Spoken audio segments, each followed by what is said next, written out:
Okay, let's get right into it. Imagine, for a second, the sheer immense pressure of global climate negotiations, right? You've got nearly every country on Earth gathered together at a massive COP summit trying to hammer out the incredibly complex details of the Paris Agreement. The stakes literally could not be higher. But, have you ever stopped to wonder who actually keeps the engine of that massive diplomatic machine running? Well, today we're unpacking the dense 50-point strategic guide for a seriously vital behind-the-scenes role, the UNFCCC Deputy Executive Secretary. We're going to dive directly into the source blueprint that basically dictates how this leader absolutely must operate to keep global climate action from, well, grinding to a complete halt. To make sense of this highly complex mandate, we're going to break it down into 6 clear pillars. 1. The climate diplomacy engine. 2. The One Secretariat model. 3. Empowering people and culture. 4. Digital transformation and AI. 5. Financial discipline and governance. And finally, 6. Operations as climate action. So, let's kick things off with Section 1, the Climate Diplomacy Engine. It is incredibly helpful to frame the Secretariat not just as, a typical office, but as a highly complex, hidden engine that literally powers these massive intergovernmental events.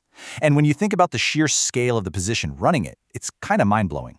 We are talking about an Assistant Secretary General role based over in Bonn, Germany. The core responsibilities here are absolutely sweeping. And notice the experience requirement, at least 20 years of leadership in large multicultural institutions. I mean, you don't just walk into a gig like this. It requires someone who deeply understands how to manage major operational change under the intense global spotlight of high-stakes diplomacy. There's a quote directly from the strategic guide that really hits the nail on the head here. It says, in the UNFCCC context, effective operations are part of climate diplomacy. And that is absolutely crucial to understand. Because think about it, if documents are late, if the digital systems suddenly crash, if the budget is incredible, the parties, meaning the negotiating countries, they lose trust. If the administrative engine stutters, the vehicle of the Paris Agreement basically stalls out. So operational leadership in this context, it's not some secondary back-office function, it's literally the absolute foundation of multilateral success. Moving right along to Section 2, the One Secretariat model. So having a strong engine is one thing, right? But how are the actual parts organized? Well, the mandate tasks the Deputy Executive Secretary with aggressively reshaping the institutional blueprint. Think about the old model for a second. Fragmented operations, siloed divisions, duplicated administrative processes. It's just inefficient. But contrast that with the ultimate target, the One Secretariat model. The whole goal here is cross-divisional coherence, integrated delivery, and clarified decision rights. Because honestly, fragmented excellence, it's simply not enough anymore. The Secretariat needs coordinated, agile delivery across all of its divisions to be truly responsive to the parties. But that brings up a good point. How do you actually pull that off without totally disrupting the vital ongoing COP cycles? The guide lays out a really practical, evidence-based diagnostic approach. Step 1, you don't just guess. You map out and diagnose the current workflows and resource constraints. Step 2 is fully integrating those vital functions, things like HR, IT, and administration. And then Step 3 is implementing lean process design, which, let's be honest, are words you very rarely hear associated with massive international bureaucracies. But it's all about simplifying services so that the operational reform is always directly linked back to serving the climate agenda with actual speed and clarity. Which brings us nicely to Section 3, empowering people and culture. Look, we can talk about lean processes until we're blue in the face, but at the end of the day, true organizational agility relies entirely on the people.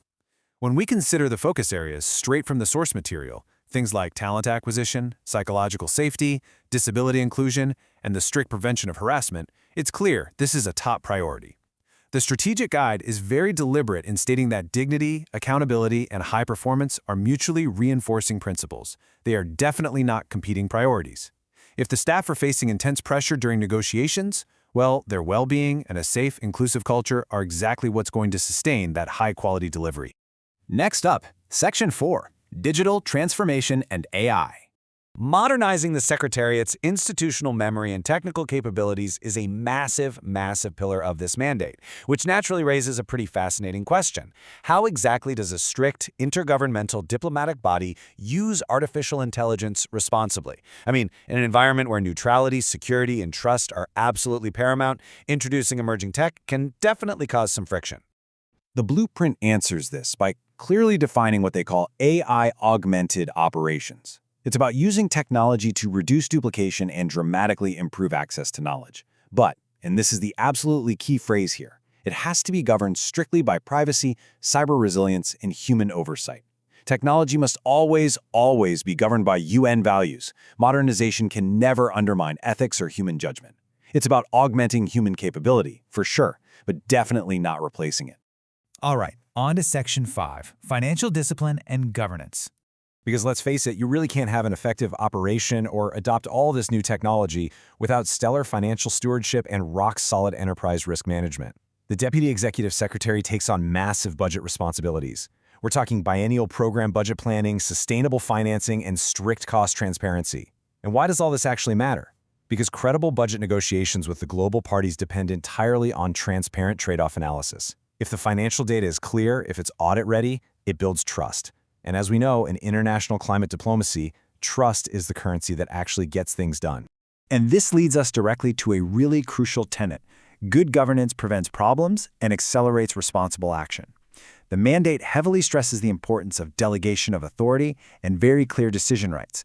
The goal here isn't to create more red tape or procedure. Actually, scratch that. It's the exact opposite. It's designed to help internal managers act quickly, safely, and accountably. Good governance acts as a necessary guardrails that actually let the Secretariat move faster. Finally, we reach Section 6, Operations as Climate Action. This is where the whole shebang really comes together. This is where we connect all of these internal operational pillars directly back to our ultimate global goal, actually implementing the Paris Agreement. The logical flow is super clear here. Step 1. The Deputy Executive Secretary ensures perfectly efficient administration and resilient IT. Because of that, Step 2 happens. The Secretariat is fully able to deliver calm, protocol excellence during the incredibly high-stress environment of a COP summit. And the result, in Step 3? The negotiating parties don't have to worry for a second about broken logistics or missing data. They can focus entirely on substantive, real-world climate action. So this behind-the-scenes efficiency directly removes the friction for global climate negotiators.